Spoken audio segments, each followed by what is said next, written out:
Shalom and good day all, this is Tehillim29 back again, doing Fool's Gold for Rainbow Press and Comics. And as you already know, we are covering Brian Michael Bendis' Superman Villains, which also has Matt Fraction working on it, and Jody Hauser, along with a myriad of artists. To those who are new to Fool's Gold, the things I rate are the cover, the art, and the story. Now, the area covering the total for the artist and the writer have to do with the currency conversion.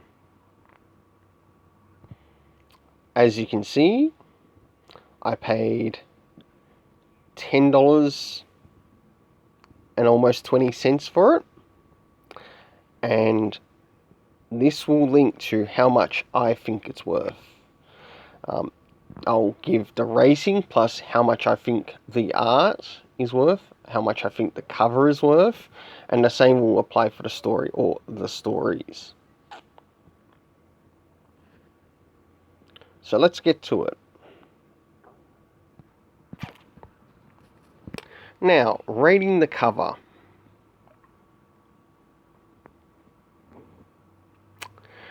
Yeah, a bit of false advertisement here because they don't actually take off the glasses off Clark Kent. I get the point that he's trying to bring across,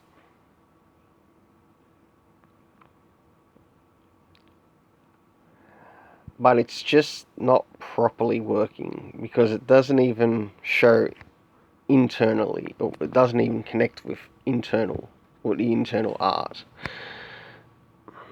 which is disappointing.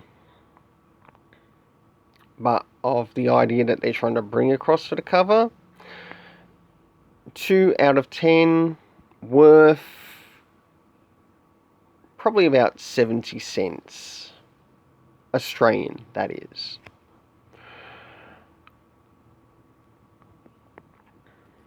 Okay, moving to the internal art.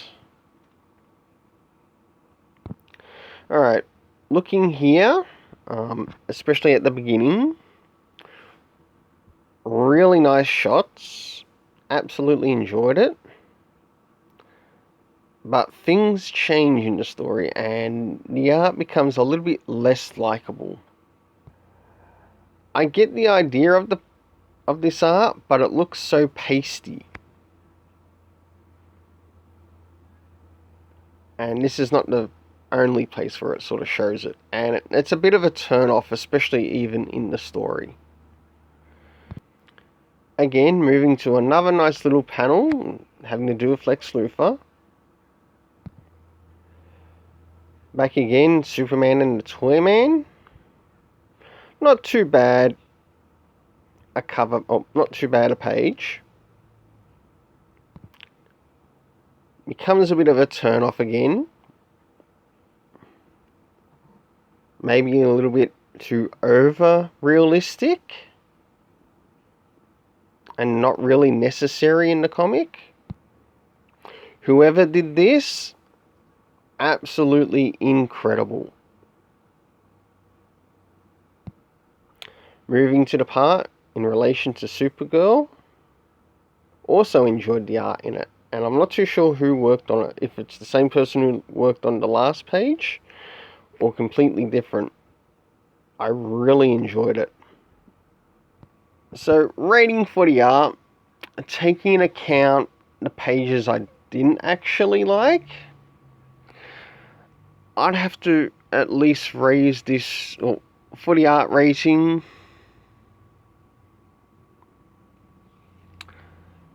4 out of 10, but it drops 5 points, so 3.5 out of 10.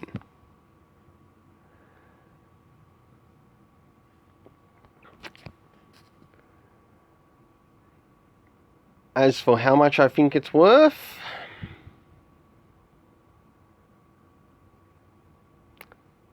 $2.50 at least. Now the story, I've got a big issue with the story.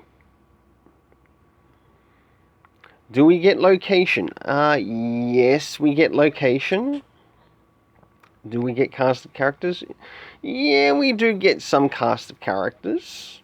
Some that are okay to recognize.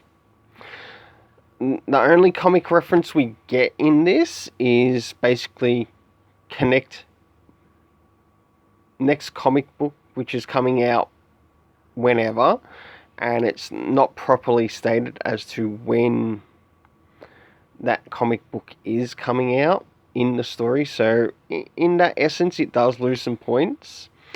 But comic references to previous, none at all, and yet it would help the reader. Another big issue I have with this storytelling is it's not clear as to who is writing which section. Right, we know which writer is working for what in regards to Supergirl, whatever else, but how am I to tell that maybe Brian Michael Bendis actually wrote the section having to do with Supergirl? Or maybe it was Matt Fraction. And maybe Jody Houser was the one who wrote the beginning. I just don't know. It's not very clear. And if you want to know why you're losing sales, Brian Michael Bendis, this is one of the reasons. Now, let me show you a comic which does show who wrote what section and why their sales would probably be higher this weekend than yours. Or this week than yours. Alright, this is The Flash. I don't normally buy The Flash, but I decided to buy it out of curiosity. Normally, times I pick up The Flash is when there might be a Damian Wayne or possible Super Sons appearance. Now, let's see what they did right and why their sales would be going up higher than yours. Starting off straight at the beginning, we know which writer is working on each section of the story.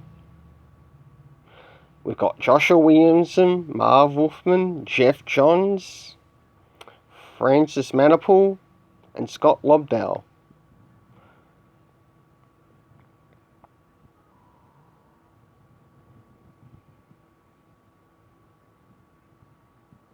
That is a better way to show the reader, the consumer, the customer that is buying your one-shots like this, or a one-shot like this, who is writing what section. And this is what you've got. No indication as to who is writing what. And this is why your sales are dropping. And why it continues to fall into the Fool's Gold category.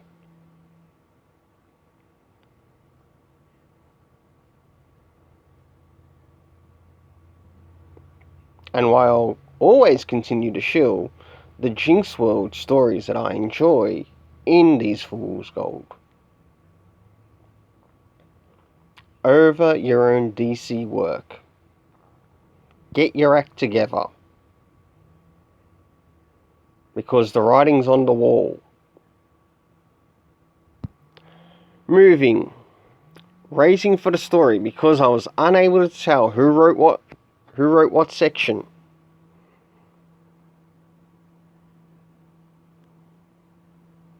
.5 out of 10. The only reason the 1.5 out of 10 is there is for cast of characters, the one comic reference, and also an open addition to showing the location of where it was important in the story. Now, as for everything else, the story gets flushed.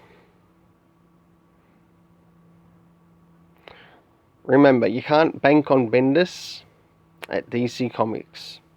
Until then, don't forget to like, share, and subscribe. Please leave a comment. Let me know what your thoughts were about this particular comic, if you did actually read it, or what you chose to read instead of Superman villains. What were your recommendations this week of what you picked up in your comic haul? Until then, let's keep it colourful. Oh, I forgot one more little thing. How much I think the story's worth?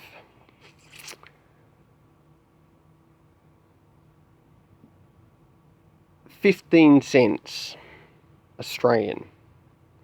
I'll leave you to work out the total and to convert it back over to the US dollar.